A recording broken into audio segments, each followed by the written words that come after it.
ऊपर से पेट्रोल का दाम तो यहाँ आ गया। और हम क्या उनके कहीं जा मोदी जी के घटावा नहीं तो मर जाए जाए, उनके जीतने में कोनो फायदा नहीं क्या है। मतलब जो दाम बढ़ गया इससे आप लोगों पर कितना असर पड़ रहा है? असर पड़ेगा कि खैले बिना मर जाए जाए।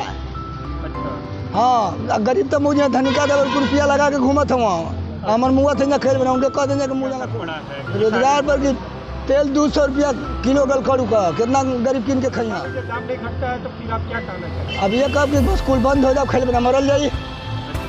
अब ये ना कब का था डीजल का दाम बढ़ गया है, डीजल का दाम बढ़ गया है, पेट्रोल का दाम बढ़ गया, इससे आप लोग की खेती किसानी पर कितना असर पड़ रहा है? अरे अवसर तो हमने पे बहुत पड़ गल बा। अब गाड़ी घोड़ा सब खाला करके पड़ जाई, बेचे के पड़ जाई। अच्छा, अब ये ना एक साल पहले आप कैसे लीटर डीजल भरवाते? 70 रुपया। और अभी आज के डेट में तो मान लें कि 9600 रुपया होगा। अच्छा, तो आप सरकार से क्या करना चाहेंगे? कहल जी है कि करू का तेल का दाम घटे, डीजल पेट्रोल सबका दाम घटे, तब जनता खइया पिहा गरीब आदमी, नहीं तो गरीब आदमी मुई हाँ।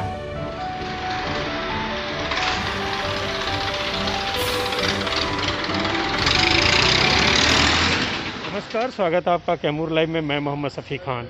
हम भभुआ नगर के बद्री भवानी पेट्रोल पंप पर हैं और आपको बता दें कि आज जो है पहली बार कहा जाए 100 के पार पेट्रोल चला गया है। वहीं डीजल का दाम जो है 94 रुपया से ज़्यादा चला गया है। इस बढ़ते हुए दाम को लेकर हम बद्री भवानी पेट्रोल पंप के जो ऑनर हैं उनसे बातचीत करेंगे और जानेंगे कि किस तरह जो दाम है वो बढ़ा, इस साल में क्या रहा, उन तमाम मुद्दों पर हम बातचीत करेंगे। स्वागत है आपका। क्या नाम होगा? मेरा नाम वात्सल आर्या है। अच्छा, तो वासु जी ये बताइए कि जो पेट्रोल और डीजल दोनों के दाम बढ़े हैं। पेट्रोल 100 रुपये के करीब हो गया और डीजल जो है 94 के पार चला गया है। साल की जो जब शुरुआत हुई थी, हाँ, तो साल के शुरुआत में करीब 88 रुपये पेट्रोल था और 81 रुपये डीजल था। यानी कि अगर जनवरी से अभी तक की बात करें तो करीब ये 13 रुपये तक बढ़ गया है, जो कि बहुत ही ज़्यादा है। 5 महीने में 13 रुपये बढ़ जाना मतलब बहुत ज़्यादा लोगों के बजट पे, लोगों के पॉकेट पे इसका बहुत ज़्यादा असर पड़ रहा है। और सबसे बुरी स्थिति ये है कि डीजल का दाम बढ़ना। अगर डीजल का दाम बढ़ जाता है तो उससे आपकी रोज़मर्रा की चीज़ें भी महंगी हो जाएंगी, क्योंकि सारी चीज़ें आपकी ट्रांसपोर्टेशन पे डिपेंडेंट है। मशीनें हैं फैक्ट्री में, वो भी चलेंगी। किसान जो है वो सिंचाई करता है, उस पर रोपनी का समय आ रहा है तो खाना भी महंगा हो जाएगा। तो अगर डीजल महंगा होता है तो हमें रोज़मर्रा की चीज़ें भी महंगी हो जाएंगी। पेट्रोल मान लीजिए दाम बढ़ता है तो आदमी साइकिल से भी चल लेगा, लेकिन अगर डीजल का दाम बढ़ेगा तो आप कैसे काम चलाइएगा?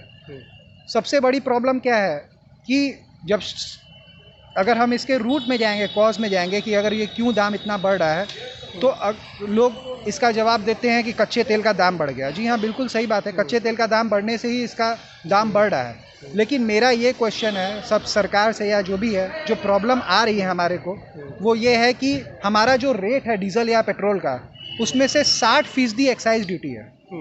यानी करीब 30 रुपये से भी ज़्यादा, 33-34 रुपये जो है वो सरकार एक्साइज ड्यूटी लगाती है, केंद्र सरकार। क्या अब जब महंगाई बढ़ गई है तो क्या हम 60 को 50 पे नहीं कर सकते? 50% टैक्स नहीं लग सकती? आप समझ सकते हैं, अगर 100 रुपये वैल्यू है तो 60% पैसा सरकार को जा रहा है एक्साइज का। तो अगर उसको कम कर लेंगे इस समय, यानी कि 33 से 34-35 रुपये आपका जो है वो सरकार टैक्स ले रही है एक्साइज ड्यूटी पे, केंद्र सरकार की खाली बात कर रहा हूं मैं। पेट्रोलियम मंत्री धर्मेंद्र प्रधान ने कहा कि हमें अभी ज़्यादा खर्च है, 35,000 करोड़ रुपया वैक्सीनेशन पे हमें खर्च करना है, तो फिर रेट घटाने का बात थोड़ा करें कि अभी मुश्किल है। 5% से कुछ नहीं होगा। 5% से कुछ नहीं होगा। अच्छा, एक 60 रुपये अगर सरकार ले रही है तो उसमें से क्या 5 रुपये का नहीं कम कर देगी? यानी एक पेट्रोल पंप से आपको 55 रुपये, 1 लीटर पे कितना 55 रुपये मिल रहा है। एक नॉर्मल, अगर मैं कैमूर की वॉल्यूम को कैलकुलेट करूं, अगर मैं आपको एक टास्क दूं कि आप कैमूर के से खाली कैलकुलेट करिए कितना सेल हो रहा है, पूरे भारत में एक दिन में डीजल पेट्रोल की बिक्री कितनी हो रही है, तो आपको पता लग जाएगा कि सरकार को टैक्स कितना जाता है एक दिन में। उससे आप देख लीजिए कि उनकी 55,000 करोड़ की पूर्ति हो रही है कि नहीं हो रही है।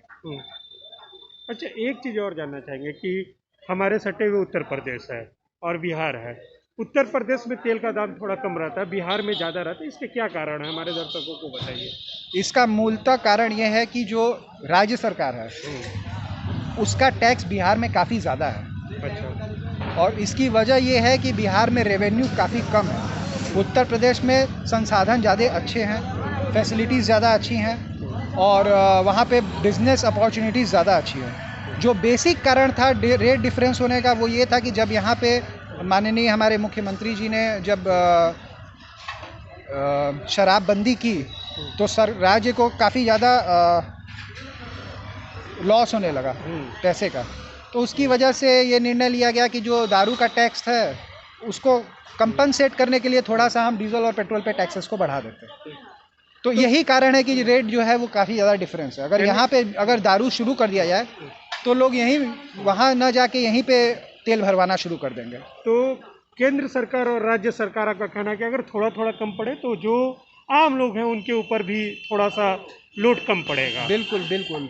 अच्छा, एक चीज़ और आपसे जानना चाहेंगे कि एक और कहा जा रहा है कि कच्चे तेल के दाम बढ़ रहे हैं, लेकिन जब कच्चे तेल के दाम बहुत ज़्यादा नीचे भी आते हैं तो फिर भी तेल के दाम में उतना गिरावट नहीं आता है। इसका ऐसी बात नहीं है, वो डीरेगुलेट हो गया है। That is not in government control. Government ने बता दिया है कि मेरा टैक्स फिक्स इतना है, लेकिन सरकार ने तो अपने एक्साइज ड्यूटी में भी लगातार जो है बढ़ोतरी और ये करती गई है। एक्साइज ड्यूटी बढ़ा है सरकार का, 5 से 10% बढ़ा है ना।